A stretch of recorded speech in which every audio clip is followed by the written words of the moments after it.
ஒரே ஒரு சின்ன போயிட்டு. Okay okay. அண்ணே, அனிதா ராதாகிருஷ்ணன் கைதானதை பத்தி என்ன நினைக்கிறீங்க? இங்கிலீஷ்ல தமிழே பேசல, ஒண்ணு பிரச்சனை இல்லை, தமிழே பேச. அனிதா ராதாகிருஷ்ணன் நீண்ட காலமா சட்டமன்ற உறுப்பினராக அமைச்சராக பணியாற்றியவர். அவர் பேசியது டிஃபமேட்டிவா இருந்தா வழக்கு தொடர்ந்து இருக்கலாம். கைதுதான் செய்ய வேண்டும், கைது செய்து சிறையில் அடைத்தால்தான்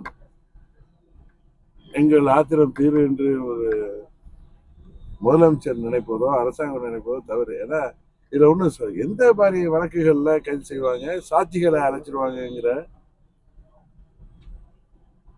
ஒரு நிலைமை உள்ள கேஸ்ல இதுல என்ன அவர் பேசியது அதன் அடிப்படையில தான் அந்த வழக்கு பதிவு செய்யறாங்க. அப்படி இருக்கிறப்ப அதுல அவரை கைது செய்ய வேண்டிய அவசியமே கிடையாது. நேரா நீதிமன்றத்துல அவர் மேல டிஃபமேஷன் கேஸ், அவர் மான நஷ்ட வழக்கு தொடர்ந்துருக்கலாம். ஆனா அந்த அரசாங்கம் சிறுபிள்ளைத்தனமா செய்தது. அன்றைக்கே நீதிமன்றம் நேற்று இரவே அவருக்கு ஜாமீன் வழங்கியது. அதனால யாரையும் பேசுவதிலும் உங்களுக்கு டிஃபமேட்டிவா இருந்தா அது நீங்க நீதிமன்றத்துக்கு செல்வதுதான் நியாயமா இருக்குங்கிறது தான் எனது கருத்து. ஆனா தாயகத்துல குதிரை பேரத்தை பத்தி என்ன நினைக்கிறீங்க? முதல்ல அமமுகவுடைய சட்டமன்ற உறுப்பினர் அதை குதிரை பேரத்துல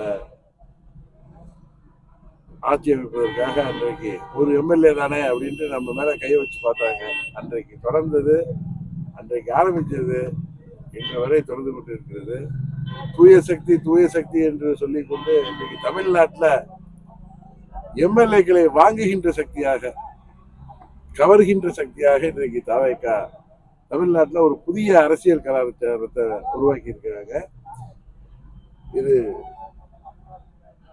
தாவேகாவுக்கு தமிழ்நாட்டு மக்கள் உரிய பதிலை வருங்காலத்தில் தருவாங்க. அரசு தொடர்ந்து அதிகமான பாலியல் வன்கொடுமை சம்பவங்கள் நடந்துட்டு சட்ட ஒழுங்கு சரியில்லை, எப்படி இருக்கு?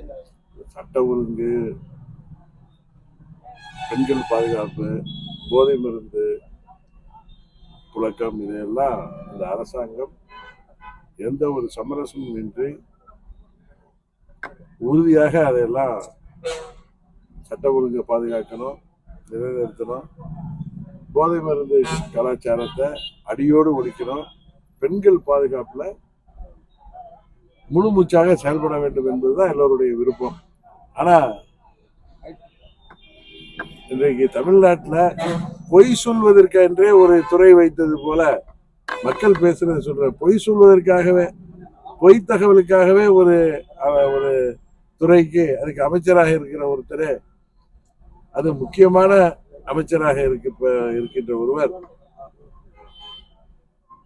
கரூர் சம்பவத்திற்கு காவல்துறையை வைத்து திமுகவினர் மக்களை கொலை செய்தார்கள் என்று சொல்லும்போது அதற்கு பொறுப்பு வகிக்கின்ற முதலமைச்சர் தூக்கி கொண்டிருக்கிறாரா, இல்ல அவர் காதல கேட்கலையா என்னன்றே தெரியல. ஏன்னா அப்படி காவல்துறையை சேர்ந்தவர்கள் கொலை செய்திருந்தார்கள், அவங்க மீது என்ன நடவடிக்கை எடுத்தீங்க?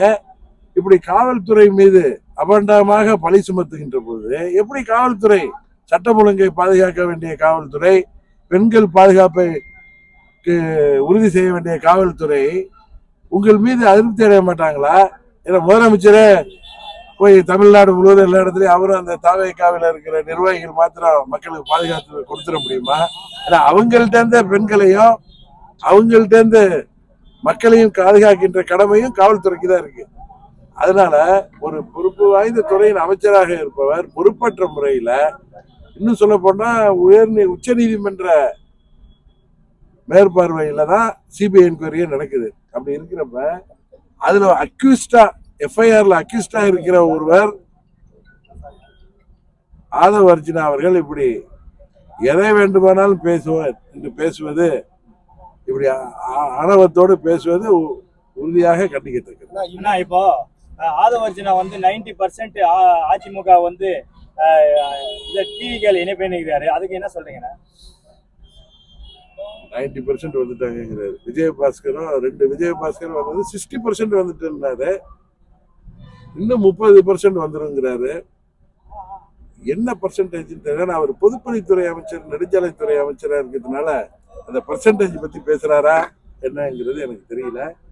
அம்மாவின் உண்மை தொண்டர்கள் பாதுகாக்கின்ற இயக்கம் அதை எந்த கொம்பனாலும் ஒன்று செய்து முடியாது. யாரோ ஒரு சிலர் சுயநலத்திற்காக பதவி ஆசையில பல ஆண்டுகள் இங்கே பதவி சுழற்சி அறிவித்தவர்கள் ஆளுங்கட்சி ஆக முடியவில்லையே, ஆளுங்கட்சி பக்கத்துலனாலும் போவோமேன்னு என்று இது மாதிரி போறதுனால எந்த ஒரு இயக்கமும் அழிந்து விடாது. தொண்டர்கள் அந்த இயக்கத்தை பாதுகாப்பாங்க. அதான் இன்னைக்கு கூட பாத்தீங்கன்னா ஒரு ஆற்காடு பகுதியில் ஒரு மூதாட்டியை வந்து பாலியல் வன்கொடுமை பண்ணிருக்காங்க. ஒரு ராணிப்பேட்டை மாவட்டத்தில் எப்படி பாக்குறீங்க? அதாவது இவர்கள் ஆட்சிக்கு வந்து 45-50 நாள் தான் ஆகுது. முதலமைச்சருக்கு தன் ஆட்சி நிலைக்குமா என்கிற பயம். ஏன்னா அவங்களுக்கு இருக்கிறது 107 சட்டமன்ற உறுப்பினர்கள் தான். ஆதரவு அளிக்கின்ற காங்கிரஸை தவிர அவர்களால் கம்யூனிஸ்டுகளையோ பிசிகேவையோ ஐயுமனையோ அவர்களுக்கு அவர்கள் மீது நம்பிக்கை இல்லை. அதனாலதான் தனது எண்ணிக்கையை உயர்த்த வேண்டும், தங்கள் கட்சியின் எண்ணிக்கையை உயர்த்த வேண்டும், அல்லது அடுத்த முறை இன்னும் 4-5 மாதத்துல ஏதோ அவர் நம்பிக்கை இல்லாத தீர்மானம் வந்தால், இந்த எண்ணிக்கை குறைவாக நிறைய பேர் ரிசைன்மெண்ட் இருந்தாங்கன்னா அவங்க 107 வச்சு மேனேஜ் பண்ணிக்கலாம், அறுதி பெரும்பான்மை இருப்பதை நிரூபித்துக் கொள்ளலாங்கிறதுக்காக செய்கின்ற இது ஒரு ஜனநாயக விரோதமான செயல் தான். இந்த குதிரை பேரம் நடத்தி மற்ற கட்சியிலிருந்து எம்எல்ஏக்களை பதவி ராஜினாமா செய்ய வைப்பது, மற்ற கட்சியில உள்ளவர்கள்ட்ட பேசி அவர்களுக்கு அதை தருகிறேன் இதை தருகிறேன் என்று விட்டில் பூச்சிகள் போய் அங்க விழுகிறாங்க. அவங்க எல்லாம் இன்றைக்கு என்ன மனநிலையில இருக்காங்கன்னு தெரியும்.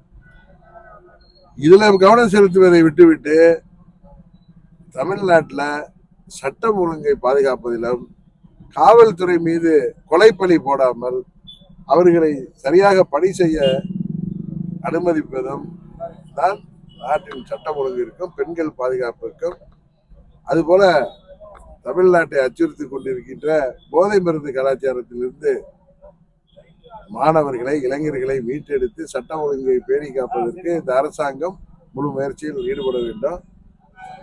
மற்றவர்களை பார்த்து கேலி பேசுவதா, ஏதோ அற்பர்களுக்கு வாழ் வந்த மாதிரி தாண்டி குதிப்பதெல்லாம் மக்கள் பார்த்து கொண்டிருக்கிறார்கள். ஏதோ ஒரு விபரீத அதிர்ஷ்டத்துல ஆட்சிக்கு வந்திருக்கீங்க. மக்கள் ஒன்றும் உங்களுக்கு அறுதி பெரும்பான்மை கொடுக்கல. கடிவாளத்தை திமுக கூட்டணி கையிலையும் அதிமுக கூட்டணி கையிலையும் தான் கொடுத்திருக்காங்கிறத மறந்து விடாதீர்கள். அதனால ஒழுங்கா செயல்பட வேண்டும் இந்த ஆட்சி என்பதுதான் எல்லோருடைய விருப்பம். தேங்க்யூ.